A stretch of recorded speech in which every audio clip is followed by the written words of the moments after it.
યુકેમાં રહેતા પાકિસ્તાનીઓના ગુનામાં ભારતીયોને બદનામ કરવાની કોશિશ બ્રિટિશ પાકિસ્તાની મીડિયા અને રિસર્ચર્સ દ્વારા કરવામાં આવી છે અને તે ખૂબ જરૂરી છે કે આ અંગે દરેક ભારતીય વિરોધ દર્શાવે. અને આમાં અમેરિકાથી એલન મસ્કે પણ અવાજ ઉઠાવ્યો છે અને યુકેમાં ફરીથી ચૂંટણી કરાવવાની માંગ પણ મૂકી દીધી છે.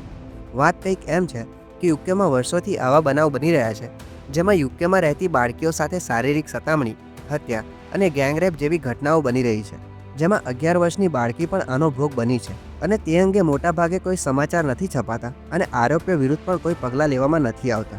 પણ જ્યારે આ અંગે ખુલાસા થયા અને રિપોર્ટ બહાર આવ્યા તો મોટાભાગના સમાચાર અને રિપોર્ટમાં એમ જ જણાવવામાં આવ્યું છે કે આવા કિસ્સાઓમાં 84% આરોપી એશિયન અથવા ઇન્ડિયન સબકોન્ટિનેન્ટના હોય છે, જ્યારે હકીકત તો તેમ છે કે આમાં લગભગ 80% જેટલા આરોપી તો ફક્ત પાકિસ્તાનના જ હોય છે અને તે સિવાય અફઘાનિસ્તાન અને બીજા નાના દેશ જે ઇન્ડિયન સબકોન્ટિનેન્ટમાં આવે છે તેમાંથી હોય છે.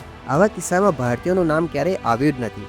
તેમ છતાં પાકિસ્તાનનું નામ સીધું લેવાને બદલે એશિયન અથવા ઇન્ડિયન સબકોન્ટિનેન્ટ શબ્દ વાપરવામાં આવે છે, જે અંગે યુકેના લોકોએ પણ ટ્વીટ કરીને કહ્યું છે કે તેઓએ ચોખ્ખું જ કહી દેવું જોઈએ કે આરોપીઓ પાકિસ્તાની મૂળના છે. હવે આ વિડીયો ખૂબ જ સંવેદનશીલ હોવાથી સોશિયલ મીડિયા તો વધુ લોકો સુધી નહીં પહોંચાડે, પણ તમે વધુમાં વધુ શેર કરીને દીકરીઓ સાથે થતા દુષ્કર્મ અને ભારતીયોની થતી બદનામી અંગે જાગૃતિ ફેલાવી શકો છો. ધન્યવાદ.